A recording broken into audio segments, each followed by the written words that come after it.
Hello everybody, welcome back to Language Litigation and Integration Part 76, Casual Conversations 24. Today, going to just respond to some talking points from Brian Keating and Eric Weinstein's conversation that was streamed and hosted on his, Brian Keating's YouTube channel on December 23rd, 2021. I'll just give you some more stories. I got a couple funny sports stories for you and a couple bouncer stories, and hopefully it doesn't go too long or too short. We'll see.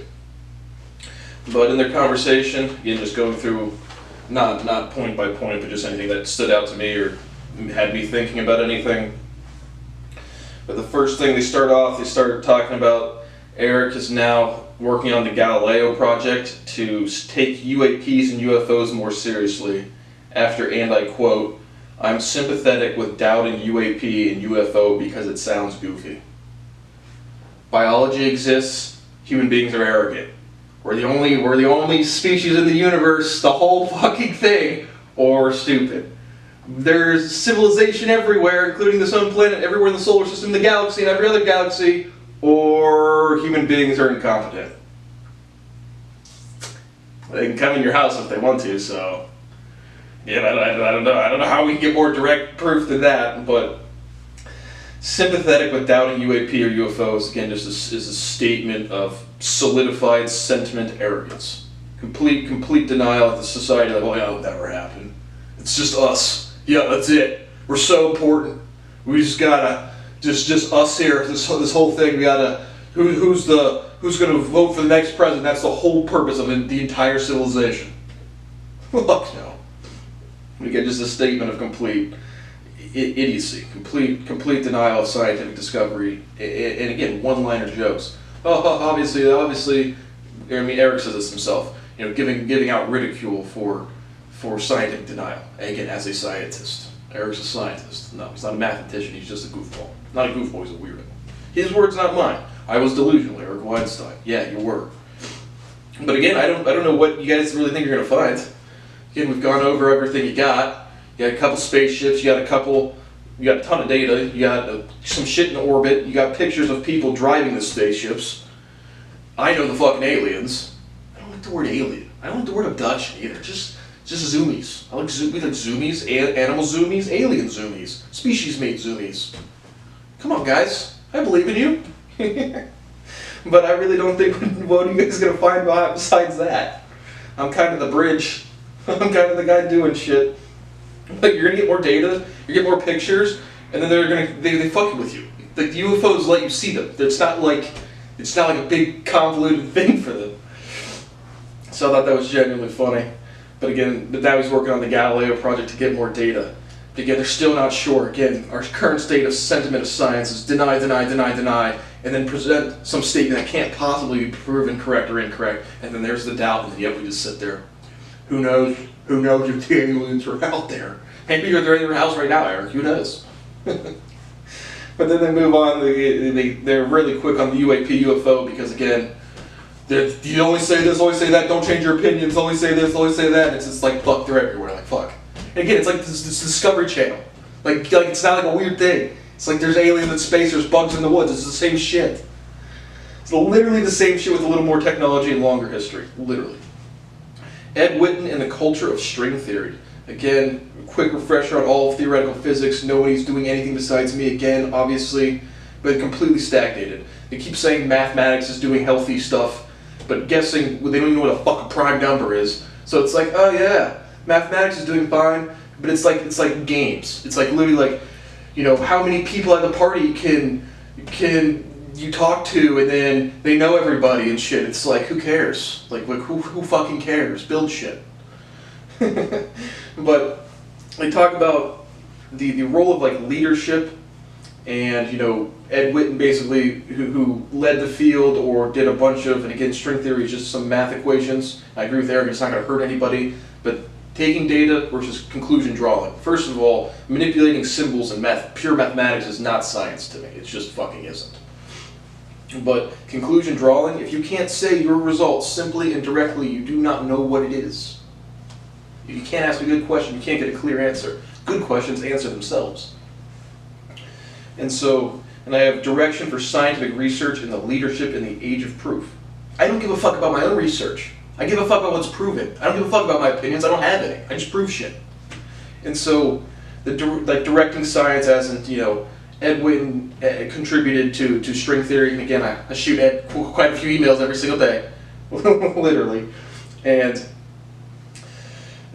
the direction of a field of research is going to advance because of proof, because of novel insight, because of new evidence. If you're in archaeology and you find this artifact from 150,000 years ago and it resets the clock as opposed to 50,000 years, stuff like that. Evidence, proof drives research, not opinions. And when I have in the age of proof, if you send me an abstract of 3 paragraphs of whatever the fuck you're trying to do, and I can tell you where you don't know shit for real. And so, don't in general, proof and evidence draws conclusions, but today just send me an email. If everyone wants to fucking do any of that shit. But then they move on to how to train a child in scientific thinking and STEM research. And I've already talked about the linearity in education does not exist. How about books versus podcasts versus lectures versus self-discovery versus learning body language? The first thing any human being or any organism is going to do is mimic the body language of the people around them to see how to fit it. That is what they do as a baby. But I think they're all useful. Again, I think it's all about, and I have hearing logic versus writing logic, and 7 uses of a vocab word. Words have meaning. Words in a sequence give you a string of logic, and that is attenuated, that is paired to physical processes. So in the same way you have to use a vocab word 7 times, you just have to speak or write. Not speak. It's really easy. You can listen to a piece of music and understand it. Go write one. Go write a book. Go write a lecture series. And so writing, whatever it is you're learning, whether it's STEM, again, I don't think they're talking about STEM research, STEM education, but any education, learning anything, you just have to do it enough times. It's right there in front of your face. The limit of 7 uses. Just do stuff 7 times. The exposure to logic, the correct logic and the correct explanation, and saying it back yourselves, right? Hearing a lecture in class, you still have to come in to take a test and write down the answers yourselves. So you have to express that answer yourself at least 7-ish times. I have to do it a lot more to iterate sensorality. But the point is they're all useful, and the most important thing of learning any language is writing it. Write, translate, write shit. Make sure I'm still rolling. They talk about, like I said, I've talked about extensively, I've written about it a little bit, I don't know if I've published that at all, I don't know if I still have it, but just small groups. If you go to school, high school, grade school, anything, small groups, teachers-led projects, but then presentation. Do a lecture series, write a book, write a paper, do a presentation, stuff like that. Then they move on to social responsibility of having and raising children and trajectory of family size and species level. Do I think it is important or unimportant to have kids right now at the species level? No. Right? I don't think, right, if we had a really small population, there would be a big social responsibility to have kids. I don't, like I said, I do think our population is still going to grow. Again, using the 10 billion number, I think that's, I don't know what they did to get there, but I kind of agree. But if there was low population, you'd have responsibility. At this point in time, again, with 7% maturity, most people just learn shitty body language and then they go storm the Capitol. Or then they harass their family members. Or they doubt. And again, people don't know how to learn. They don't know how to ask questions and sit there and just listen. They just don't. So, right, Brad, you said you're compassionate, but then you tell people to die off. It's like, well, yeah, because you got to think at the species level, you have to help the most amount of people. And if you can't behave, that is, again, me existing does not affect you behaving.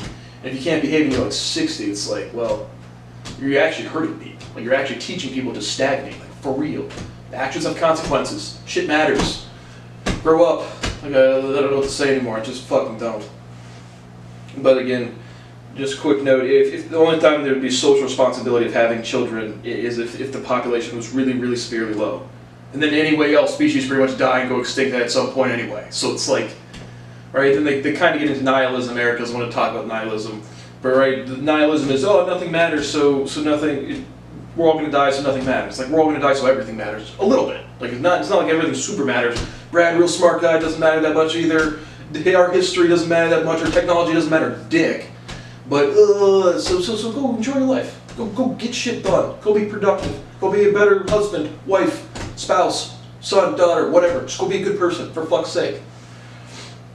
But then they go on theory of everything, again talking about versus proof. Just again, some Wolfram or Voigt or somebody else. Again, I don't even know the fucking physics today because I'm the one doing the relevant physics. I don't know your bullshit standard model. Oh, let's assume we can model forces of particles. We can't, so therefore science. No. So that's kind of where I gave up on what you guys know about physics. And then they have the verses. I don't have time for anything, or this is me, but basically they're talking about how people don't have time to look at shit. I have never been busy a day in my fucking life. Brad, that's just you. No. Learning is a physical limit. Information transfer is a physical limit. And so anyone who says they don't have time for anything hasn't developed a skill set. Anybody who is good at anything, drawing, writing music, writing books, working at a warehouse, driving a truck, you're going to naturally generate a rhythm to be more efficient. And then you're going to realize nothing is that difficult. You just have to learn how to do shit. And so again, this is why I say people should learn skill sets to make money before the education, because everyone has to be a biological being. You have to wipe your ass, take a shit, pay your fucking bills, right? So if you have that done, then you're going to have time for everything, because people don't have time for anything. They're chasing their careers. They get into the mindset of they maybe make $1 million, $5 million, $10 million. They just want to keep making money, and they don't even they'll never get to the upper levels of income generation. And I can't stop listing proofs. People owe me infinite dollars, but the statement "I don't have time for anything" is complete bullshit. Complete fucking bullshit. Nothing in this world takes that much time. Has a physical limit. People are professionally uncomfortable by ignorance and respond with one-liner jokes and zingers. Right, and I don't have time for that is, again, even more generally than that statement, people just, when they're exposed, when they're a professional, right, they're a biologist, they're a virologist, they're a physicist, they're a mathematical, economic, super Eric Weinstein or Tim, and then they get exposed to a domain, or they're Jordan Peterson, they're not used to being around people who are more intelligent than them, and then they feel uncomfortable. It's just like any second grader that goes up in front of the room and freezes up because they don't know what to say. People are looking at me, I'm scared, I don't want to sound like an idiot, I'm embarrassed. It's the same shit with professional insulation. It's the same exact thing. So the one-liner jokes and zingers, we'll get to, I just jumped over to Brett Weinstein's channel, because Brett Weinstein is Eric Weinstein's weird younger brother. They're both pretty weird. And he said, literally I responded to this conversation, then popped over to Brett's channel, and I already had this written down, the one-liner joke statement I just made, and then he has the top thing in his comment section is tyranny is the point, COVID is the excuse, and that's the episode about vitamin D. Brett Weinstein, tyranny.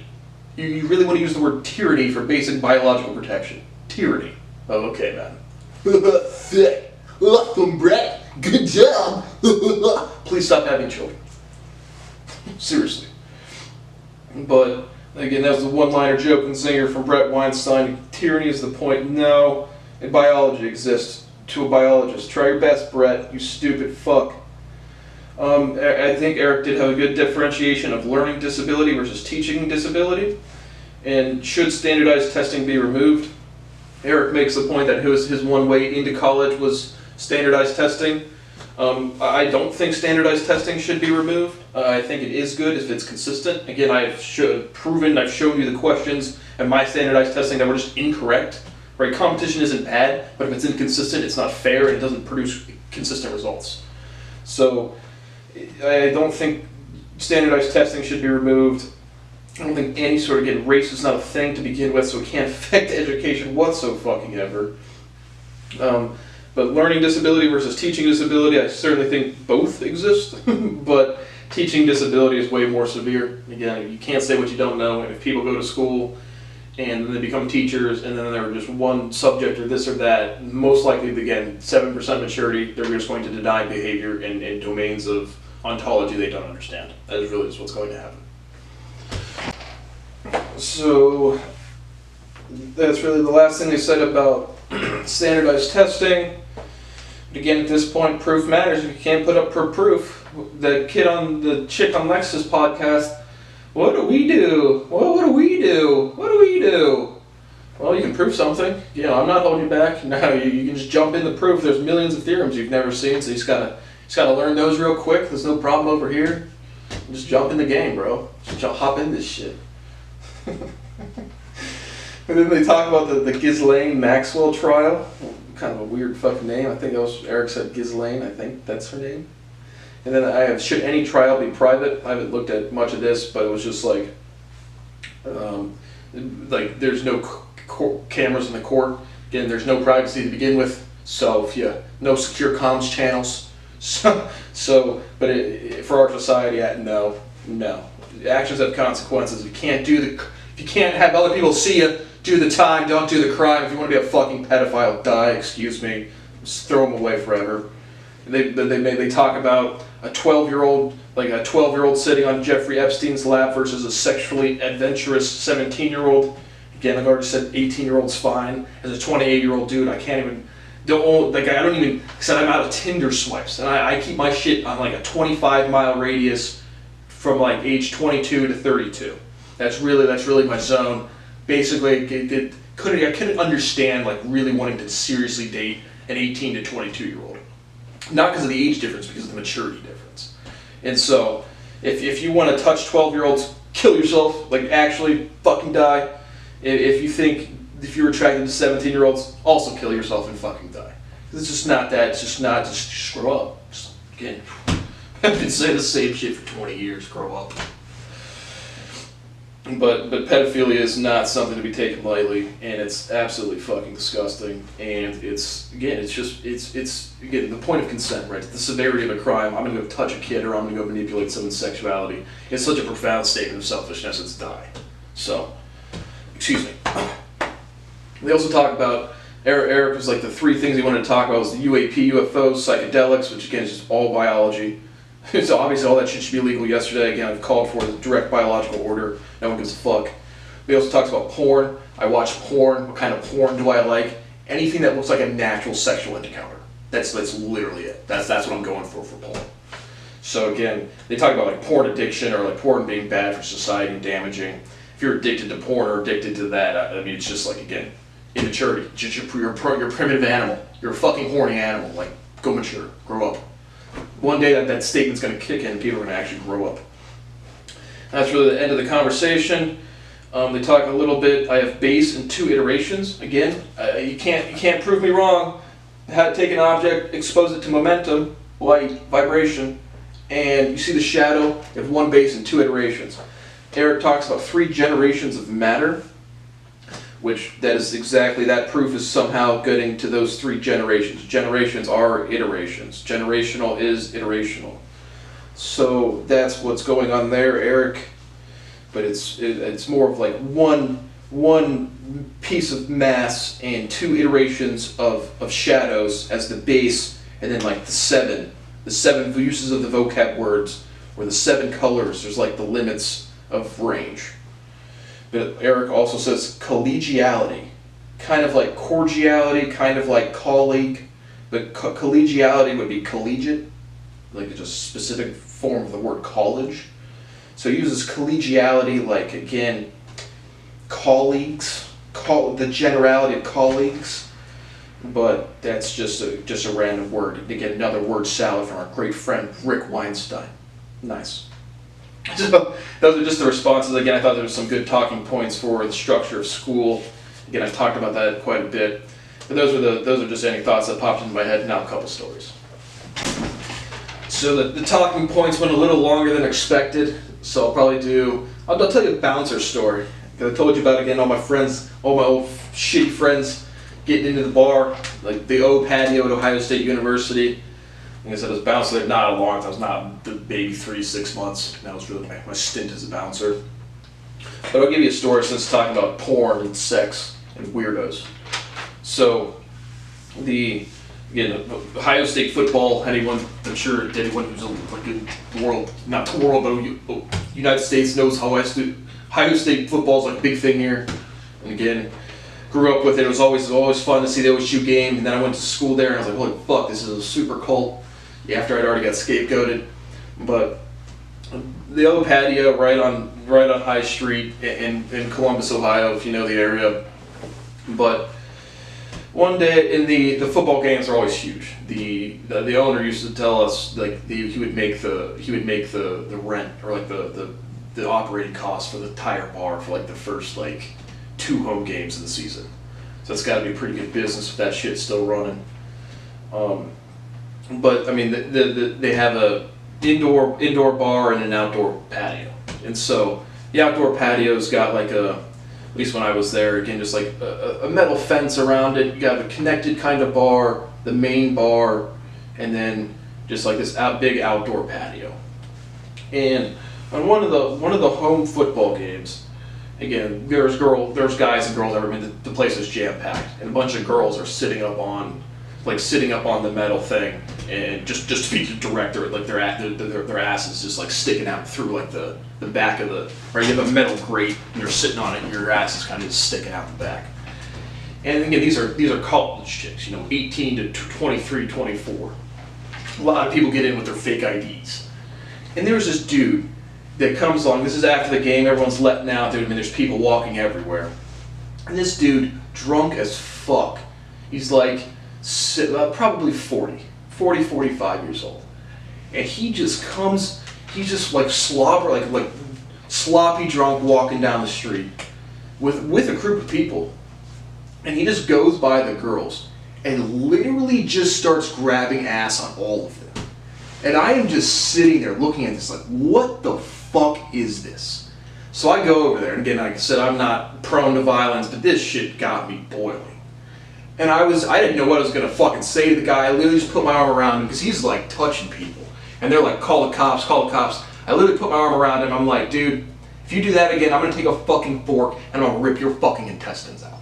That's what I said to the guy. Again, I was just boiling at this fucking guy, and it was just disgusting. Literally just walking down the sidewalk, drunk as fuck, just grabbing ass on like 18 to 22 year olds as like a 40-year-old. And so that was a real story of true depravity that I saw as a bouncer. And that was just, again, kind of relevant to being a fucking pedophile, because that guy was a fucking pedophile. And so I was going to do a couple funny sports stories. I'll give you another bouncer story, just because we're on the topic. So another day, I actually got 2 more bouncer stories. Have I ever been in a fight? Not really. I might have told you this one. I don't think so. But nah, probably not. I probably said this one, yeah. Again, only time I've ever been kind of in a fight was when I was a bouncer. This dude the O patio had like another adjacent bar. It was literally the same like facility, but it was like a different building. And one of the girl bartenders in there had a boyfriend or had something going on with some guy. And it's literally just, I was the bar back, she was the bartender, and this literally before anyone really got to the bar, like 4 o'clock on a given day. Nobody else was in there, just this one guy comes in. And they're going back and forth. Again, not really like mean at first, and then she starts getting more like the guy gets more testy, and you can tell he's in a frat or some weird shit. He's really entitled, and so I actually ended up going to throw the guy out. And again, not like violently like hurt the guy, but literally bear hug him, carry him outside, and not throw him on the ground, but literally just like toss him over here, lands on his feet, but threw him out of the bar. And the dude literally slaps me. You can tell he's like gonna want to fucking punch me.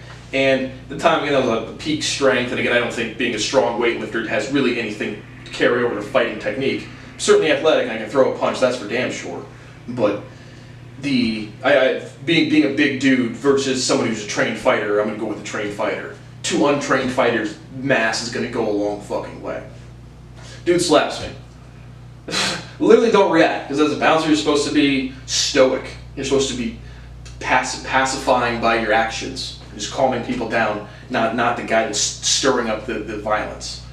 Slaps me one time. I literally don't react. Slaps me again, and he's all like mad, but at the same time he knows he can't really do anything physically. And so I just remember thinking, I was like, because I'm a fucking stoner, so I was like, I'm baked out of my mind every time I go in to be a bouncer.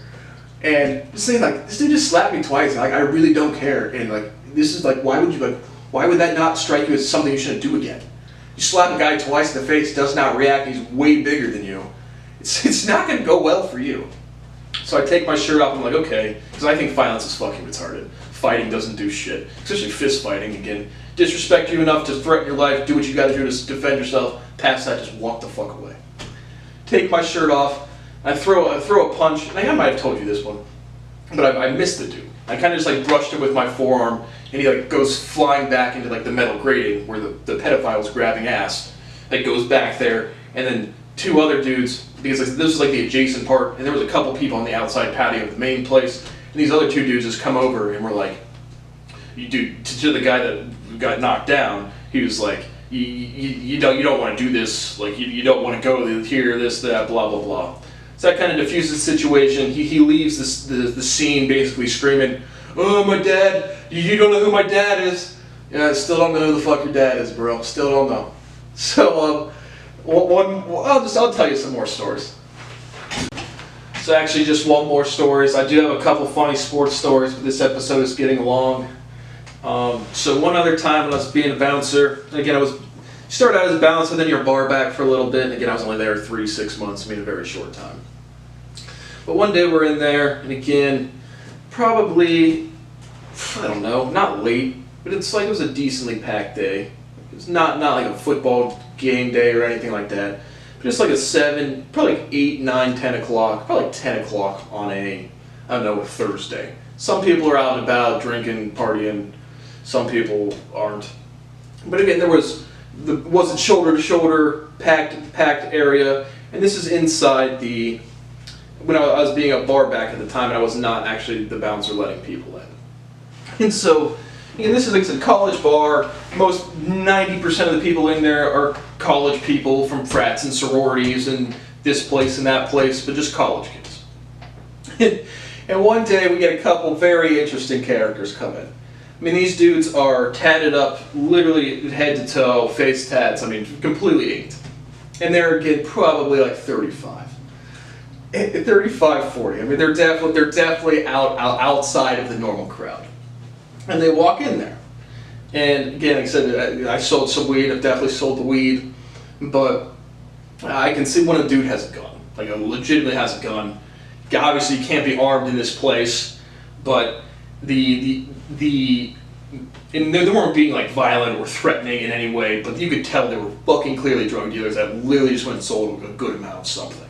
They were just sitting there. I can see one dude has a gun, and the other, the chicks have, or not the chicks, but they have a huge wad of cash. And so it's like, you know, how do we get these guys kind of to go out? So how do we get these people out of the bar? Not sure how they got let in, to be exact, because I didn't know who the actual bouncer letting people in was. But they're sitting in there, and again, you can tell they're excited because they just sold something. And so they have a bunch of money, they're partying, they just hit a score, not a score like a robbery, but a score is like a deal. And not being violent, but I can see a weapon on the dude. And so the owner, again, like not being threatening, but they did call the cops on the dudes. But because they were only in there for a couple minutes, 2, 3, 4 minutes, maybe a little longer. But they're sitting there, they're just excited, they're all excited, and the girls next to them are just like, again, college girls, like looking at them like this. And so again, I go over there again just because I'm very good at just interacting with people and get walk through the valley of the shadow of death and fear no evil. At a certain level of intelligence, you just presence. But again, just try to keep the people. Again, they weren't being violent, they weren't being mean, they weren't antagonizing anybody.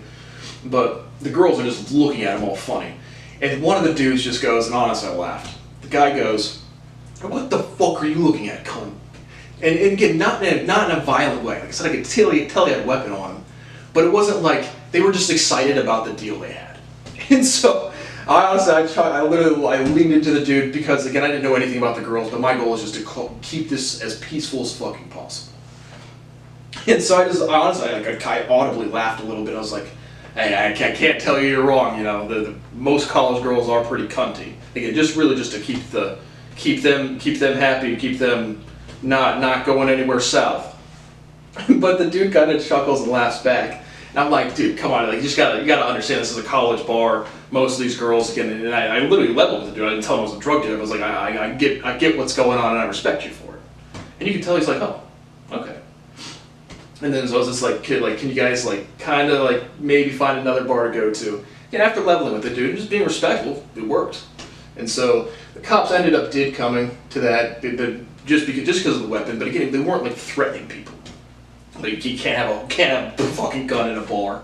At least not the one we were at. I don't know all the laws, but certainly not the one we were at. But it was a scenario where it was just like, again, being level-headed, being straightforward, being humane with another person can diffuse situations. And 100% a legitimate, real story.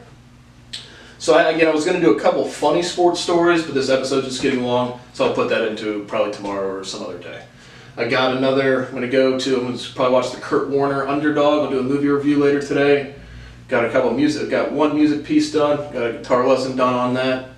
So a lot of stuff coming. Again, for my 41 subs, I'm sure you're waiting on the next video to drop. Head and foot, hat and toe, whatever the fuck the sayings are. So thank you for watching, and I hope you learned something on Casual Conversations 24, Language Litigation Integration, Part 76.